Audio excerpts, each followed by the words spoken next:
ನಮಸ್ಕಾರ.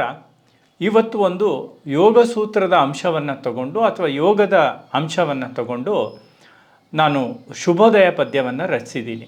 ಪದ್ಯ ಹೀಗಿದೆ: ಹಗಲು ಇರುಳೆಂಬ ಹೊತ್ತ ರಂಧ್ರದಿ ಇಡಾ ಪಿಂಗಳದೊಳು ಪ್ರಾಣಶಕ್ತಿಯ ಹರಿಸುತ್ತ ಜೀವಧಾರಣವ ನಡೆಸುತ್ತಿರ್ಪ ಘ್ರಾಣೇಂದ್ರಿಯ ರವಿ.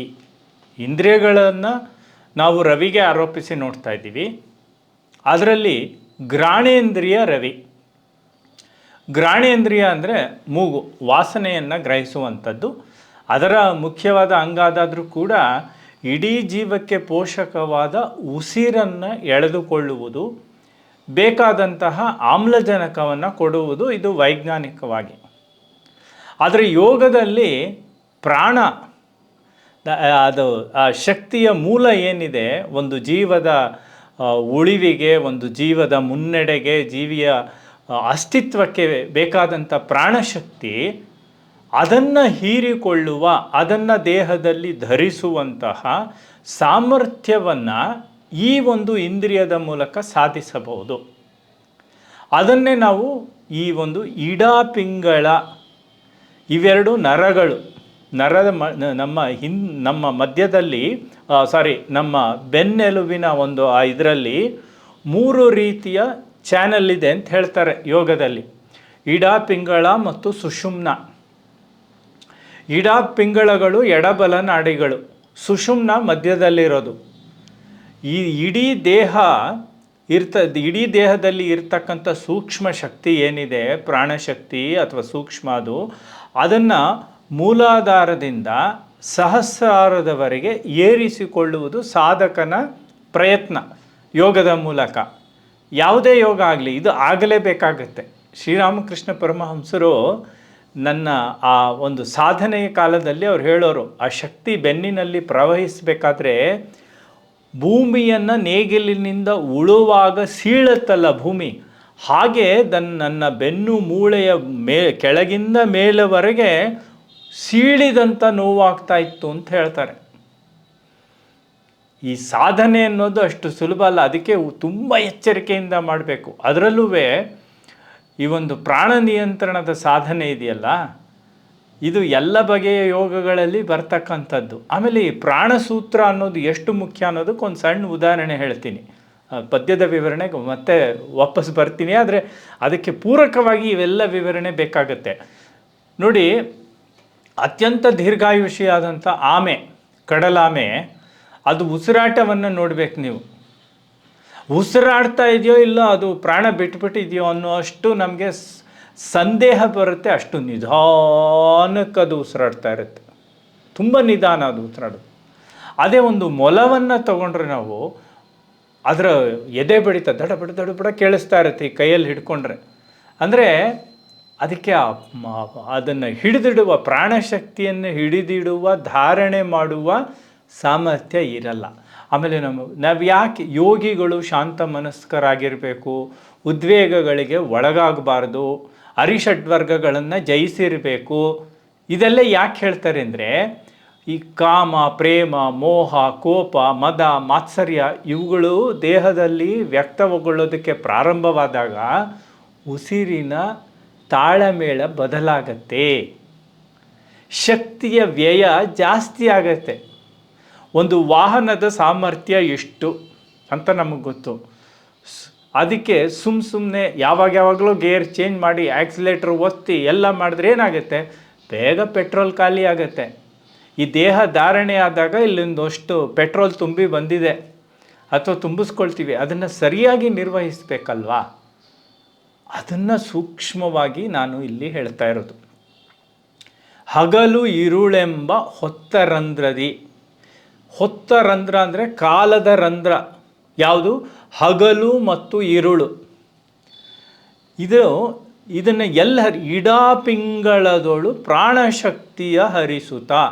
ನಾನು ಆಗಲೇ ಹೇಳಿದೆ ಇಡಾಪಿಂಗಳ 2 ನಾಡಿಗಳು ಅಂತ.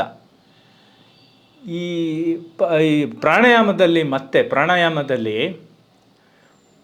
ಪೂರಕ, ಕುಂಭಕ, ರೇಚಕ ಅಂತ 3 ಇದೆ. ಆಮೇಲೆ ಯಾವ ಗುರುಗಳ ಮಾರ್ಗದರ್ಶನವಿಲ್ಲದೆ ಇದು ಯಾವುದನ್ನು ಮಾಡಬಾರ್ದು.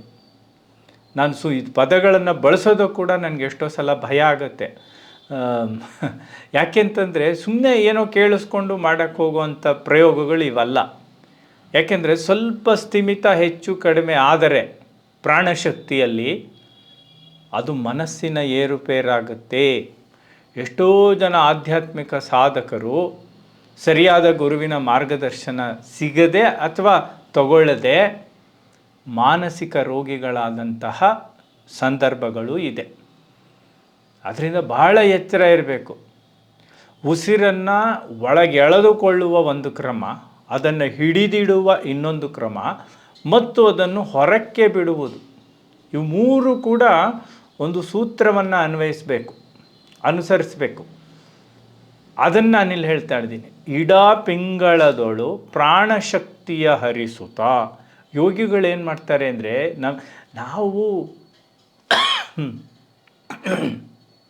ನಾವು ಈ ಸಹಜ ಪ್ರಪಂಚದಲ್ಲಿ ಬದುಕುವಂಥವ್ರು ಸಹಜವಾಗಿ ತಸಪುಸ ಉಸಿರಾಡಿಕೊಂಡು ಕೂಗಾಡಿಕೊಂಡು ಕಿರ್ಚಾಡಿಕೊಂಡು ಏನೋ ಮಾಡ್ಕೊಂಡು ಹೋಗ್ಬಿಡ್ತೀವಿ. ಆದರೆ ಯೋಗಿಗಳು ಹಾಗಲ್ಲ. ಭಾಳ ಅವರು ಸೈಂಟಿಸ್ಟ್ಗಳ ಥರ, ವಿಜ್ಞಾನಿಗಳ ಥರ ಈ ಉಸಿರನ್ನು ಹೇಗೆ ಬಳಸಬೇಕು ಅಂತ ಅವ್ರಿಗೆ ಗೊತ್ತು.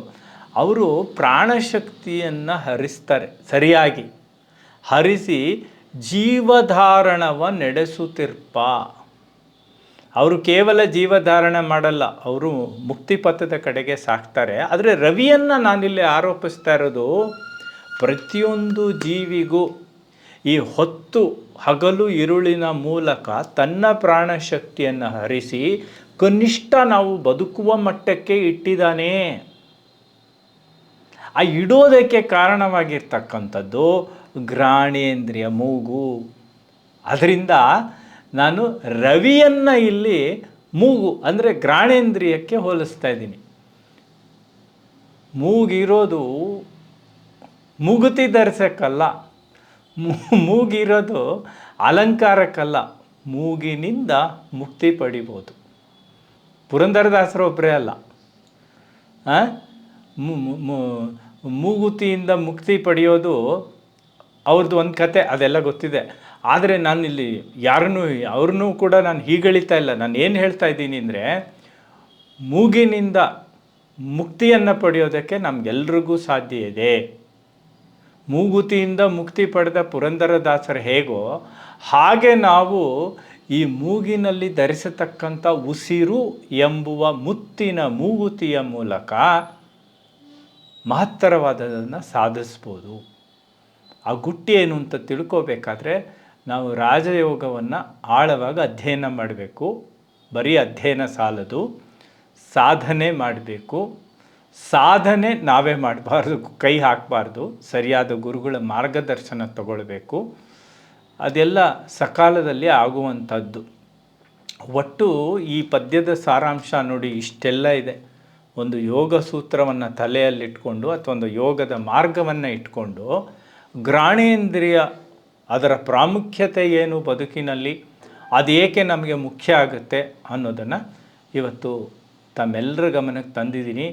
ಮತ್ತೊಮ್ಮೆ ನಾನು ಎಚ್ಚರಿಕೆ ಮಾತು ಹೇಳ್ತೀನಿ. ಯಾವುದೇ ಗುರುವಿನ ಮಾರ್ಗದರ್ಶನ, ಸರಿಯಾದ ನಿರ್ದೇಶನಗಳಿಲ್ಲದೆ ಈ ಪ್ರಾಣಾಯಾಮ ಇತ್ಯಾದಿಗಳನ್ನು ಮಾಡೋಕ್ಕೆ ಹೋಗಬಾರದು. ಯೋಗ ದೇಹಕ್ಕೆ ಸಂಬಂಧಪಟ್ಟಿದ್ದು, ಅಥವಾ ಅದರಲ್ಲೂ ಉಸಿರಿನ ನಿಯಂತ್ರಣ ಬರುತ್ತೆ. ಅಲ್ಲಿ ಸ್ವಲ್ಪ ಹೆಚ್ಚು ಕಡಿಮೆ ಆದರೂ ಪರವಾಗಿಲ್ಲ. ಆದರೆ ಪ್ರಾಣಾಯಾಮ ಮಾಡುವಾಗ ಸರಿಯಾದ ಗುರುಗಳ ಮಾರ್ಗದರ್ಶನವನ್ನು ಪಡೆದುಕೊಂಡೇ ಮಾಡಬೇಕು. ಅದರ ಸೂಕ್ಷ್ಮವನ್ನು ನಾನು ಈ ಒಂದು ಶುಭೋದಯದ ಪದ್ಯದ ಮೂಲಕ ತಿಳಿಸಿದ್ದೀನಿ. ಘ್ರಾಣೇಂದ್ರಿಯ ಎಷ್ಟು ಮುಖ್ಯ ಅಂತ ತಿಳಿಸ್ಕೊಡ್ತಾ ಇದ್ದೀನಿ.